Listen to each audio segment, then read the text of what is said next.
علی مرتضیٰ کوفے میں نا اپنے غلام کو لے کے بازار تشریف لے گئے. کہنے لگے یار موسم آ گیا ہے, میرا دل ہے کہ کپڑے نہ خریدنے قدر کے. اس نے کہا حضور چلیں. تو غلام کہتا ہے 2 جوڑے حضرت علی نے خریدے, ایک مہنگا ایک سستا. تو موٹی بات ہے, جو مہنگا ہے وہ آقا پہنے گا اور سستا ایسے ہی ہوتا ہے نا جی. چلو اور گل کرنے سادی, جلدی سمجھے جا جائے گی. جدھر جائیے دکاندار کو ویاہ تے کپڑے لین تے انہوں کہیدا ایک پان والے وکھا, پھر کہیدا ایک دین دوان والے وکھا. وہ دین دوان والے کہڑے ہوندے نے بھلا؟ جڑے پان والے نہیں ہوندے. دین دوان والے کہڑے ہوندے نے؟ ایک وہ دے جڑے پانے والے نے, ایک وہ دے جڑے دینے والے نے. یہ دینے والے وہ ہوندے نے جڑے پان والے, ہاں جی وہ والے دکھا. تو وہ دکاندار کے پاس جا کے حضرت مولا علی شیر خدا رضی اللہ تعالیٰ نے اس کے ساتھ بیٹھے, 2 جوڑے خریدے. غلام کہتا ہے جب واپس نکلے تو حضرت علی رضی اللہ تعالیٰ نے وہ دونوں جوڑے, چونکہ میں غلام تھا میں نے پکڑے ہوئے تھے, سمجھ لیں کہ وہ تھیلا کپڑوں کا میرے ہاتھ میں تھا. فرماتے شیر خدا کا گھر آ گیا, میرا بھی غریب خانہ آ گیا, اب ہم نے جدا ہونا تھا. تو ڈیفینیٹ بات تھی, طے تھا کہ یہ پتلا جو ہے اور کم قیمت کا جوڑا میرا ہے. تو کہتے ہیں حضرت علی شیر خدا رضی اللہ تعالیٰ عنہ نے مجھے کہا کہ میرا جوڑا دے دو. تو میں نے وہ کپڑا جو مہنگا تھا وہ ان کی طرف بڑھایا, تو انہوں نے سستے کپڑے پہ ہاتھ ڈالا. فرمانے لگے یہ تیرا ہے. اور وہ پیر صاحب بھی ایسے کر سکتے ہیں ویسے کبھی کبھی, ہاں ان کے لیے بھی جائز ہے, کوئی منع ان کے لیے بھی منع. ہاں جی نذرانہ لینا بھی سنت ہے, اور کبھی کبھی غریب مرید کو دینا بھی سنت ہے. یہ بھی سرکار کے دین میں بات موجود ہے. بلکہ حضرت شیخ شہاب الدین سہروردی سے کسی نے کہا نذرانہ کس کو کہتے ہیں؟ فرمایا امیر سے لے لینا اور غریب کو دے دینا, اسی کا نام نذرانہ ہے. حضرت مولا علی شیر خدا کے اس غلام نے جب مہنگا جوڑا اپنے پاس دیکھا اور سستا حضرت علی کی طرف دیکھا تو اس نے ایک جملہ کہا. پھر حضرت علی نے جواب دیا, یہ ہے شیر خدا کی تعویل. ہم نا جب بچوں کو سبق پڑھاتے ہیں نا مدارس میں, تو پہلے اعتراض قائم کرتے ہیں, پھر خود اس کا جواب دیتے ہیں. تو 2 قسم کا جواب ہوتا ہے, ایک الزامی ہوتا ہے, ایک تحقیقی ہوتا ہے. کئی دفعہ ہمارے بچے مطمئن نہیں ہوتے, وہ کہتے ہیں جی میں نہیں مطمئن ہوا, جواب دوبارہ دے. لیکن حضرت علی تھے نا, غلام نے اعتراض قائم کیا, اس نے ایک جملہ کہا, کہنے لگا حضور یہ سستا جوڑا مجھے دے, مہنگا آپ نے. فرمایا کیوں؟ کہنے لگا اس لیے کہ آپ آقا ہیں اور میں غلام ہوں. اب شیر خدا کا جواب سنے شیروں والا. فرمانے لگے نہیں میاں, مہنگا تو پہن اور سستا میں پہن. کہنے لگا کیوں؟ فرمانے لگے اس لیے کہ میں بوڑھا ہوں تو جوان ہے, میں بوڑھا ہوں تو جوان جو ہوتے ہیں وہ پہنے کپڑے اچھے اچھے مہنگے, میرا تو بڑھاپا ہے. وہ شخص کہتا ہے کہ میرے پاس اس بات کا جواب ہی کوئی نہیں تھا. نبی پاک علیہ الصلوۃ والسلام نے فرمایا نیکی کو کبھی حقیر نہ سمجھو, کچھ نہ ہو سکے تو مسلمان بھائی سے مسکرا کے ملاقات کر لینا, اللہ صدقے کا ثواب عطا کر دے گا. آپ نے کافی ساری ماشاءاللہ سبحان اللہ کہی ہے,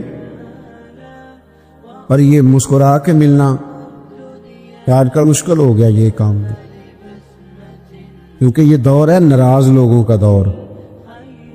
اس میں ہر کوئی کسی نہ کسی سے ناراض ہے, تو مل تو لیتے مسکرا کے نہیں ملتے.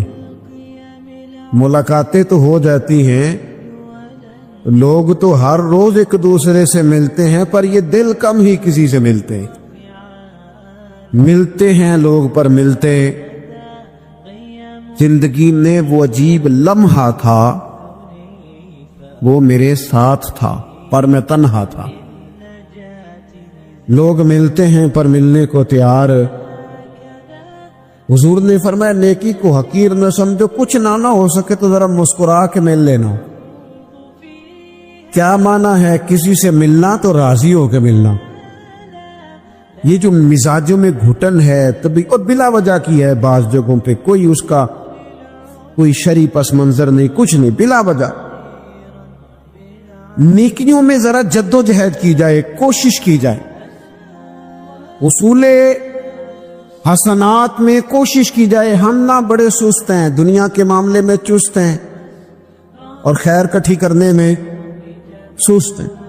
جلد از جلد آپ دیکھیں ہمارے بزرگوں نے بہت زیادہ کام کیا, بہت زیادہ. اس کی وجہ یہ تھی کہ وہ دوسروں کے کام پہ نہیں توجہ دیتے تھے, اپنے کام پہ توجہ دیتے. آج کل ہمارا یہ مسئلہ ہے کہ ہم نیکی اس لیے نہیں کر پاتے کہ ہماری اپنے کام پہ توجہ کم ہوتی ہے, دوسرے پہ زیادہ ہوتی ہے. نتیجہ کیا نکلتا ہے؟ دوسرے کئی دفعہ آگے نکل جاتے ہیں, اور ہم جو بھی منصوبے بنا رہے ہیں, پروگرام طے کر رہے ہیں, وہ معاملہ پیچھے رہ جاتا ہے. تو زندگی میں جلد از جلد خیر جمع کرنے کی کوشش کرنا. جلد از جلد. امام بخاری کی عمر 62 سال ہوئی ہے, اور قرآن مجید کے بعد وہ صحیح ترین کتاب امت کو دے گئے. تو بہت لمبی عمر نہیں, 62 سال عمر مبارک پائی.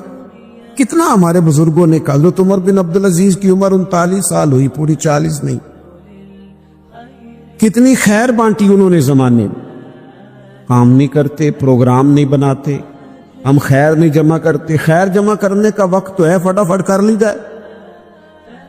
پھر تو اس طرح کا ٹائم آ جاتا ہے کہ انسان زیادہ نماز پڑھنا چاہتا ہے, نفل پڑھنا چاہتا ہے, اس کا وجود ساتھ نہیں دیتا. اس طرح کے اوقات آ جاتے ہیں کہ وہ کچھ خیر کرنا چاہتا ہے, پھر اس کے پاس موقع نہیں رہتا. وہ لکھنا, پڑھنا, پڑھانا, سمجھانا چاہتا ہے, پھر قواعد اتنے مضبوط نہیں رہتے. جدوجہد کی جائے, کوشش کی جائے جلد از جلد. اللہ کے پیارے رسول صلی اللہ تعالی علیہ وسلم نے فرمایا, صحیح بخاری میں حدیث موجود ہے, حضور فرمانے لگے جلد از جلد نیکیاں کر لو اس وقت سے پہلے کہ فتنے رات کے ٹکڑوں کی طرح تمہارے اوپر گریں گے. حضور فرمانے لگے وہ ایسا سخت وقت آئے گا کہ بندہ صبح مومن ہوگا تو شام کافر ہو جائے, شام مومن ہوگا تو صبح کافر ہو جائے. اور فرمایا لوگ دنیا کے بدلے اپنا دین بیچ ڈالیں گے. اس سے پہلے پہلے نیکی کر لو, قبل اس کے کہ الجھا دیا جائے, ذہنوں کو پریشان کر دیا جائے. کئی جگہ مسائل نہیں بنا دیے گئے, وہ چھوڑو دیے تو نفل ہے, چھوڑو دیے تو غیر معقدہ ہے. اعلیٰ حضرت فاضل بریلوی فرماتے ہیں جو نفل چھوڑتا ہے نا, ایک وقت آتا ہے سنت کے ترک کرنا شروع کر دیتا ہے, اور تارک سنت ایک وقت آتا ہے کہ واجبات کو چھوڑتا ہے. چونکہ وہ سیلاب اچانک نہیں آیا کرتے, پہلے چھوٹا سا سوراخ ہوتا ہے, دریا کے کنارے چھوٹا سوراخ ہوتا ہے, بند نہ کیا جائے تو بڑا ہو جاتا ہے, پھر اور بڑا ہو جاتا ہے, پھر وہ سیلاب بن جاتا ہے. کیا ہوتا ہے کہ جب ہم دیر کرتے ہیں, آپ دیکھ لیں دنیا داری میں لوگ کتنے آگے نکل گئے, کتنے دنیا داری کی جو چیزیں آئیں وہ غالب ہو گئیں. میں آپ سے پوچھ رہا ہوں جتنے لوگوں کے پاس موبائل ہیں اتنے لوگ نمازی بھی ہیں. موبائل بعد میں آ کے غالب ہو گیا سب پہ, اور نماز. آپ یہ ایوریج نکالے نا, جتنے لوگ فیس بک پہ ہیں اتنے لوگ دینی تعلیم کے میدان میں بھی ہیں, پڑھنے پڑھانے کا مزاج بھی رکھتے ہیں. جتنی نصیحتیں کرنے میں آج لوگ نکلے ہوئے ہیں, کیا اتنی خیر بھی دنیا میں بٹ رہی؟ جتنی جدید ٹیکنالوجی آ گئی سب ہم نے حاصل کر لی, بری بات نہیں, ٹھیک ہے, اچھی بات. لیکن سوال یہ ہے کہ وہ باتیں جو سالوں سے ہو رہی ہے اور جو ہمارے دین کے فرائض میں شامل ہے ان پر عمل کب ہوگا؟ اور میں یہ بہت سارے لوگ ہیں نا دعوت دیتے ہیں کہ آپ تشریف لائیں, اس جگہ پہ آ کے کچھ بات کریں, تو میں دوستوں سے کہتا ہوں تقریریں تو اب بڑی سن لی لوگوں نے, تو زمانہ ہو گیا تقریریں کرتے سنتے. سوال تو یہ ہے کہ جو سنا ہے اس پر عمل کس دن کرنا ہے؟ وہ پہلا قدم جو عمل کا ہے وہ کس دن اٹھانا ہے؟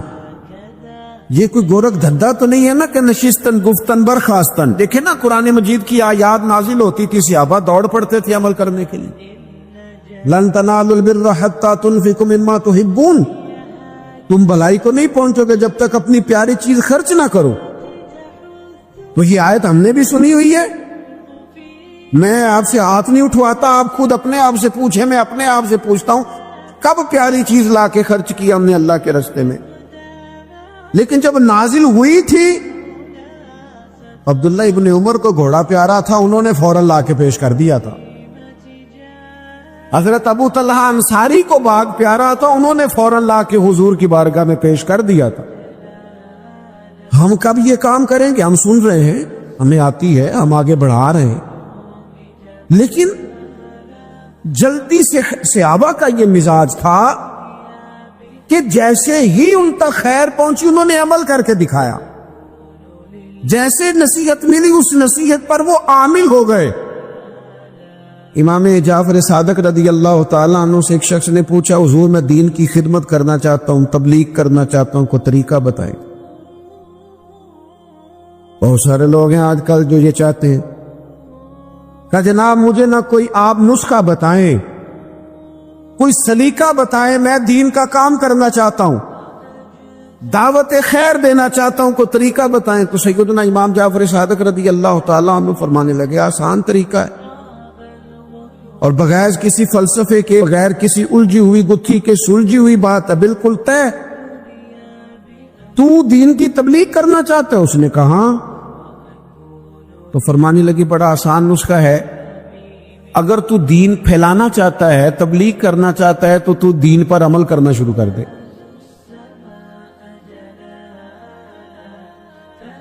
عمل کے بڑے اثرات ہوتے ہیں۔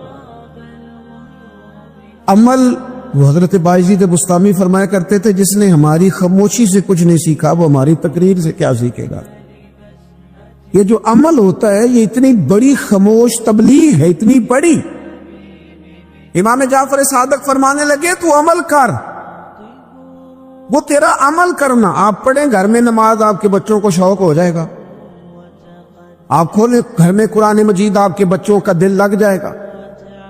آپ بیٹھے تسبیح لے کے کہ آج میں نے آدھا گھنٹہ محبوب کی بارگاہ میں درود و سلام عرض کرنا ہے، بچوں کی طبیعت لگ جائے گی۔ عمل جو ہوتا ہے اس کا فیض بٹتا ہے، نیکی میں آگے بڑھنے کی جد و جہد، کوشش کرنا کہ میں ذرا خیر کے کام میں آگے نکلوں۔ کیا کہا حضرت عمر نے؟ کبھی ہم سنتے ہیں باتیں، کبھی اس کی گہرائی میں اترو نا۔ سیدنا فاروق اعظم فرماتے میری ساری عمر دوڑ لگی رہی کہ میں ابو بکر صدیق سے نیکیوں میں آگے نکل گا،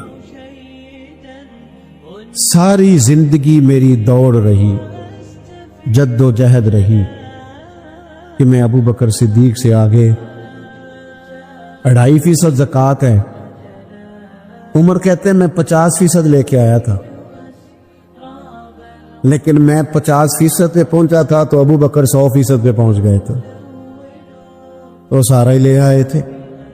میری دوڑ رہی، یہاں بھی دوڑ ہے، میری عزت کرو، میرے آنے پہ کھڑے ہو جاؤ، معاذ اللہ میرا اکرام کرو، میں فلاں صاحب ہوتا ہوں، قبیلے میں، برادری میں، سوسائٹی میں، سماج میں یہ نام رکھتا ہوں، میں فلاں سیاسی، سماجی، فلائی، رفائی تعارف رکھتا ہوں، میرا فلاں معاملہ ہے۔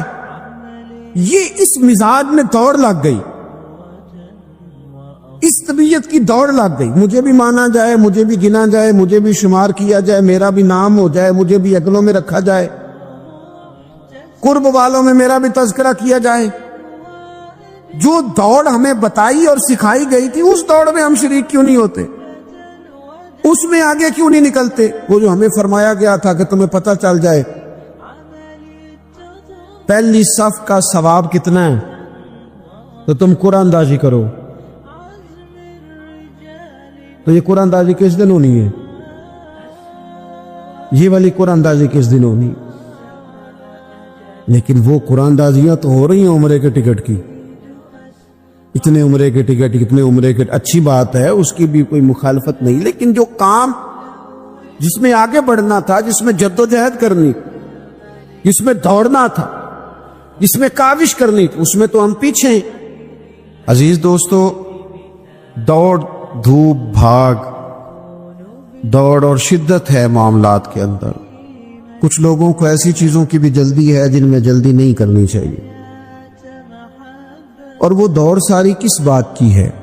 پیسے میں آگے گزرنے کی، شہرت میں آگے گزرنے کی، فیمس ہونے کی، کسی بھی چیز پر بہت ساری، کسی بھی صورت میں بہت ساری چیزوں کو جمع کر لینے کی، یہ دوڑ شدت اختیار کر گئی۔ دوڑتے جا رہے ہیں لوگ، دوڑتے جا رہے ہیں، اعصابی تھکاوٹ ہے، جسمانی تھکاوٹ ہے، اور اس دوڑ میں ایسے لوگ شامل ہیں کہ جو اب وقت تھا کہ وہ لوٹ آتے، پلٹ آتے، چیزوں کو دیکھ لیتے، بہت سارے ٹارگٹ ایسے تھے جو انہوں نے اچیو کر لیے، اب ان کو واپس لوٹنا چاہیے تھا، لوٹ نہیں پا رہے۔ قرآن مجید ہماری رہنمائی کرتا ہے، قرآن مجید ہمیں ایک سبق دیتا ہے، ایک بات کی جانب ہماری توجہ کراتا ہے۔ قرآن مجید کہتا ہے دوڑ لگاؤ، ایک دوسرے سے آگے نکلو، ضرور نکلو، لیکن فرمایا فاستبقوا الخیرات، نیکیوں میں ایک دوسرے سے آگے نکل جاؤ، بس تم نیکیوں میں نکل جاؤ آگے،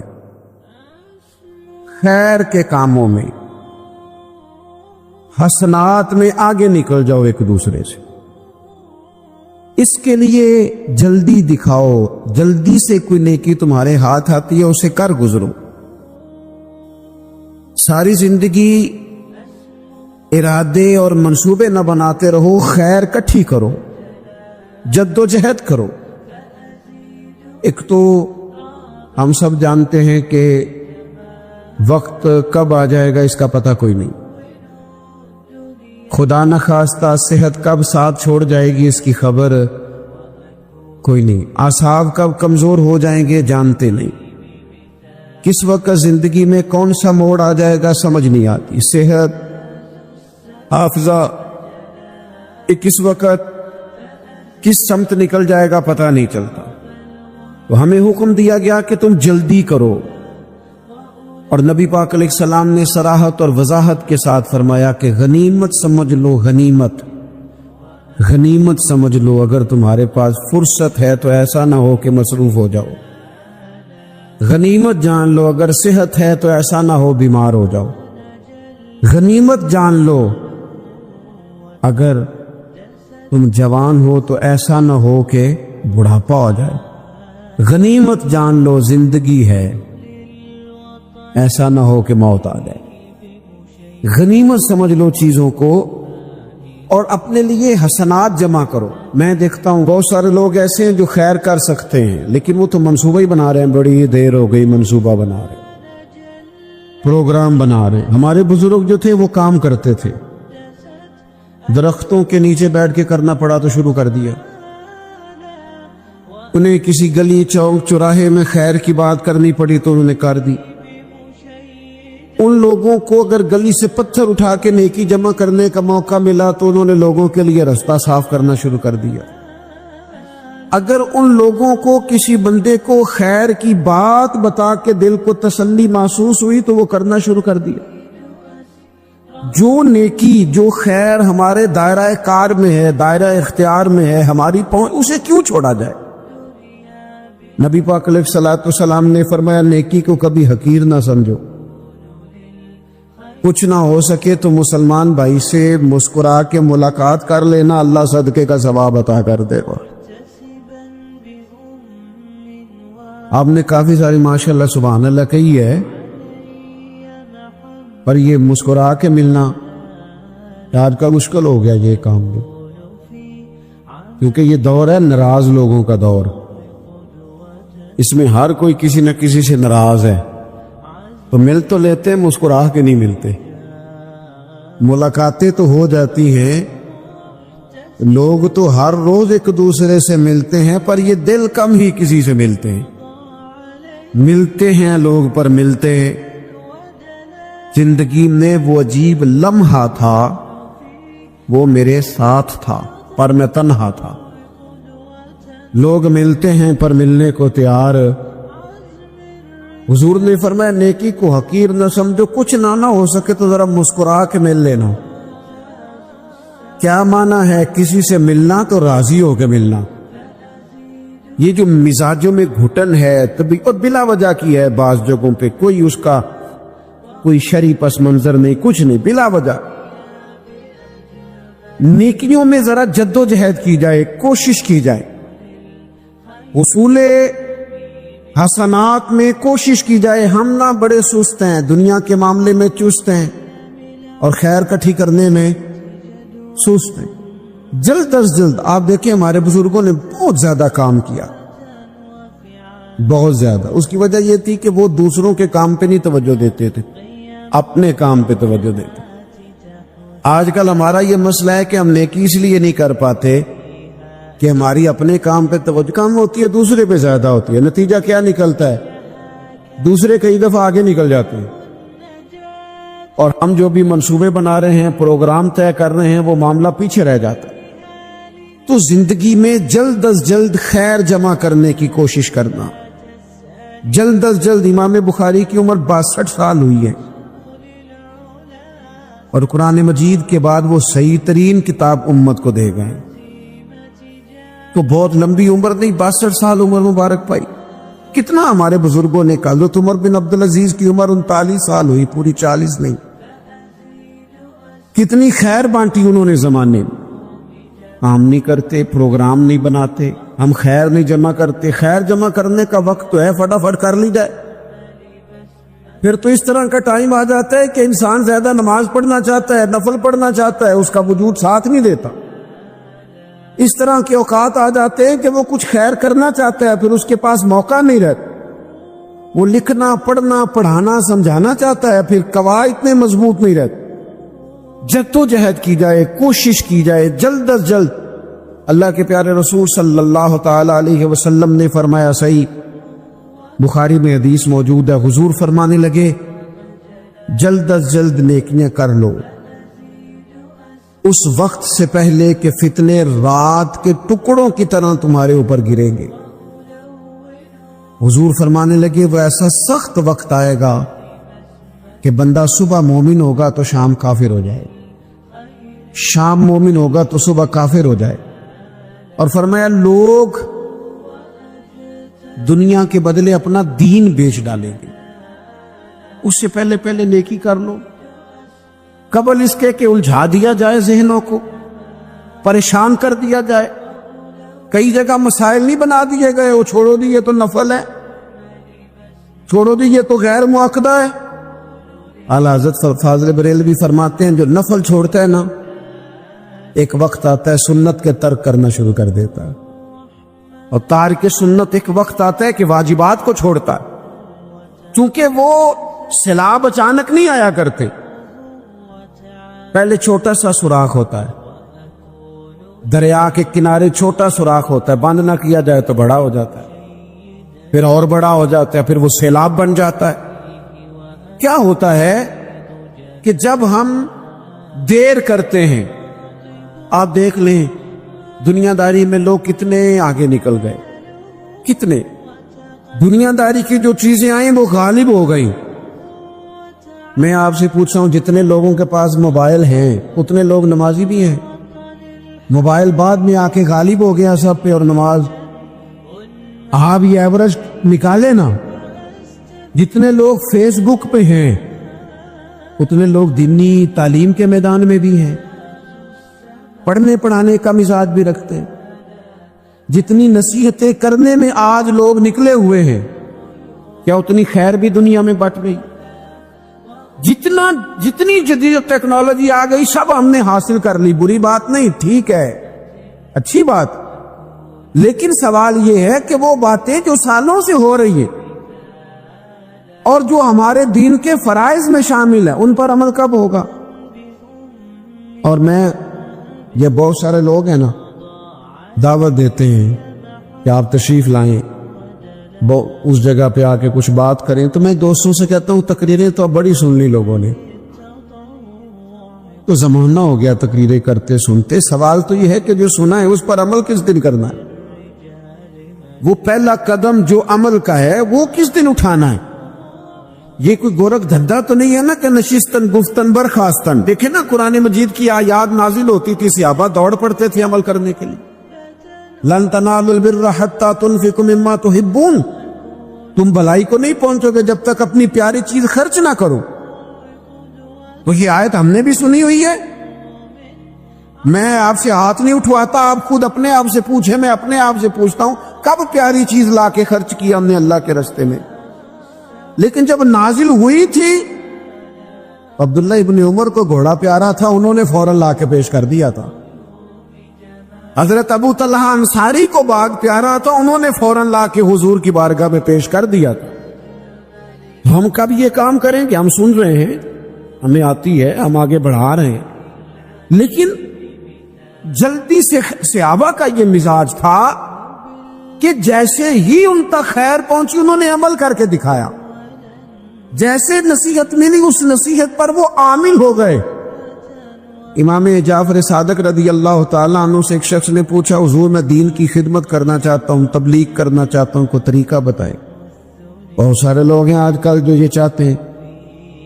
کہا جناب مجھے نہ کوئی آپ نسخہ بتائیں, کوئی سلیقہ بتائیں, میں دین کا کام کرنا چاہتا ہوں, دعوت خیر دینا چاہتا ہوں, کوئی طریقہ بتائیں. تو سیدنا امام جعفر صادق رضی اللہ تعالیٰ عنہ فرمانے لگے, آسان طریقہ ہے, اور بغیر کسی فلسفے کے, بغیر کسی الجھی ہوئی گتھی کے, سلجھی ہوئی بات ہے, بالکل طے. تو دین کی تبلیغ کرنا چاہتے ہے؟ اس نے کہا. تو فرمانے لگی بڑا آسان نسخہ ہے, اگر تو دین پھیلانا چاہتا ہے, تبلیغ کرنا چاہتا ہے, تو دین پر عمل کرنا شروع کر دے. عمل کے بڑے اثرات ہوتے ہیں. عمل, حضرت باجید بستامی فرمایا کرتے تھے, جس نے ہماری خاموشی سے کچھ نہیں سیکھا وہ ہماری تقریر سے کیا سیکھے گا. یہ جو عمل ہوتا ہے یہ اتنی بڑی خاموش تبلیغ ہے, اتنی بڑی. امام جعفر صادق فرمانے لگے تو عمل کر, وہ تیرا عمل کرنا. آپ پڑھیں گھر میں نماز, آپ کے بچوں کو شوق ہو جائے گا. آپ کھولیں گھر میں قرآن مجید, آپ کے بچوں کا دل لگ جائے گا. آپ بیٹھیں تسبیح لے کے کہ آج میں نے آدھا گھنٹہ محبوب کی بارگاہ میں درود و سلام عرض کرنا ہے, بچوں کی طبیعت لگ جائے. عمل جو ہوتا ہے اس کا فیض بٹتا ہے. نیکی میں آگے بڑھنے کی جد و جہد, کوشش کرنا کہ میں ذرا خیر کے کام میں آگے نکلوں. کیا کہا حضرت عمر نے؟ کبھی ہم سنتے ہیں باتیں, کبھی اس کی گہرائی میں اترو نا. سیدنا فاروق اعظم فرماتے میری ساری عمر دوڑ لگی رہی کہ میں ابو بکر صدیق سے نیکیوں میں آگے نکل گا. ساری زندگی میری دوڑ رہی, جد و جہد رہی کہ میں ابو بکر صدیق سے آگے. 2.5% زکوٰۃ ہے. عمر کہتے ہیں میں 50% لے کے آیا تھا, لیکن میں 50% پہ پہنچا تھا تو ابو بکر 100% پہ پہنچ گئے تھے, وہ سارا ہی لے آئے تھے. میری دوڑ رہی, جہاں بھی دوڑ ہے, میری عزت کرو, میرے آنے پہ کھڑے ہو جاؤ, معاذ اللہ میرا اکرام کرو, میں فلاں صاحب ہوتا ہوں. قبیلے میں, برادری میں, سوسائٹی میں, سماج میں یہ نام رکھتا ہوں, میں فلاں سیاسی, سماجی, فلاحی, رفائی تعارف رکھتا ہوں, میرا فلاں معاملہ ہے. یہ اس مزاج میں دوڑ لگ گئی, اس طبیعت کی دوڑ لگ گئی. مجھے بھی مانا جائے, مجھے بھی گنا جائے, مجھے بھی شمار کیا جائے, میرا بھی نام ہو جائے, مجھے بھی عدلوں میں رکھا جائے, قرب والوں میں میرا بھی تذکرہ کیا جائے. جو دوڑ ہمیں بتائی اور سکھائی گئی تھی اس دوڑ میں ہم شریک کیوں نہیں ہوتے, اس میں آگے کیوں نہیں نکلتے؟ وہ جو ہمیں فرمایا گیا تھا کہ تمہیں پتہ چل جائے پہلی صف کا ثواب کتنا ہے تو تم قرآن اندازی کرو. تو یہ قرآن اندازی کس دن ہونی ہے؟ یہ والی قرآن اندازی کس دن ہونی ہے؟ لیکن وہ قرآن اندازیاں تو ہو رہی ہیں عمرے کے ٹکٹ کی. اتنے عمرے کے ٹکٹ, اتنے عمرے کے, اچھی بات ہے, اس کی بھی کوئی مخالفت نہیں. لیکن جو کام جس میں آگے بڑھنا تھا, جس میں جد و جہد کرنی, جس میں دوڑنا تھا, جس میں کاوش کرنی تھی, اس میں تو ہم پیچھے ہیں. زندگی اتنی تیزی سے گزر رہی ہے, آپ یقین کریں پیچھے پلٹ کے دیکھتے ہیں تو پتہ ہی نہیں چلتا کتنے سال بیت گئے. بھی ایسے لگتا ہے کل ہی تو بھی داخل کرایا تھا گھر والوں نے اسکول میں, ابھی اگلے دن کی بات ہے دارالعلوم میں داخل ہوئے تھے اور اتنے سال بیت گئے, اتنا وقت گزر گیا. ہم عجیب مزاج کے لوگ ہیں, یہ چاہتے ہیں کہ ہمارے بچے بڑے ہو جائیں, یہ نہیں چاہتے کہ ہم بوڑھے ہو جائیں. دیکھیں اگر بچے بڑے ہوں گے تو لازمی نتیجہ ہے کہ ان کے بڑے لیکن ہم دونوں باتوں میں اپنا مزاج رکھتے ہیں. بچے بھی بڑے چاہیے ہمیں, اور ہم خود بھی اپنے آپ کو بوڑھا تسلیم کرنے کو تیار ہے. ماشاءاللہ جی میرا بیٹا جوان ہو گیا, تو جناب آپ کیا ہو گئے؟ اب آپ بھی تو بتائیں نا, آپ کہاں پہنچ گئے؟ وہ کیا دور تھا جب کہتے تھے میرے بیٹے کو میرا جوتا پورا آنے لگا ہے. جیسے جیسے بچے بڑے ہوتے تھے والدین کے لہجے میں ٹھہراؤ آتا تھا, ان کی 5 نمازوں کے ساتھ تہجد بھی شروع ہوتی تھی, اشراق اور چاشت بھی شروع ہوتی تھی. وہ چاہتے تھے کہ ہمارے بچے ہمیں زیادہ سے زیادہ خیر کرتا دیکھیں. وہ اپنے لفظوں پر, جملوں پر, زبانوں پر, انداز پر کنٹرول کرتے تھے. میاں بیوی ایک دوسرے سے کہتے تھے اب لڑنا نہیں ہے, بچے اثر قبول کرتے ہیں, بڑے ہو گئے, اب ہمیں ماحول اور طرح کا بنانا ہے. کب آگے نکلیں گے نیکیوں میں؟ کب ہم جدوجہد کریں؟ کب ہم یہ والا کام کریں گے کہ نہیں اب مجھے سنور جانا چاہیے, نہیں اب میرے اندر مثبت تبدیلی آنی چاہیے, نہیں اب مزاج میں حلم, بردباری, وقار, وزاداری, یہ چیزیں مجھے پیدا کرنی چاہیے. کب بچپنا ختم ہوگا؟ کسی درویش نے کہا تھا نا کہ میں نے 22 سال کے بوڑھے دیکھے اور میں نے 65 سال کے بچے دیکھے. کہا جناب کیا مانا؟ کہنے لگے مانا یہ ہے کہ بزرگی سمجھ کے ساتھ ہوتی ہے, عمر کے ساتھ تھوڑی ہوتی ہے. تو سمجھ کے ساتھ ہے, جس دور میں سمجھ آ گئی, شعور آ گیا, سمجھ گئے بات کو. ورنہ بعض لوگ معذرت کے ساتھ بعض لوگ ساری زندگی سمجھدار ہونے کو تیار ہی نہیں ہیں. وہ کچھ ایسی باتیں کرتے ہیں جو ان کے منصب سے میچ ہی نہیں کرتی, ان کے سٹیٹس کے ساتھ وہ اٹیچ نہیں ہوتی. بھئی یہ بات آپ کو نہیں کرنی چاہیے تھی, آپ کا معیار یہ نہیں تھا, معیار بلند ہے آپ کا, آپ اپنے سٹیٹس کے حساب سے بات کریں گے. تو میرے عزیز آگے بڑھا جائے,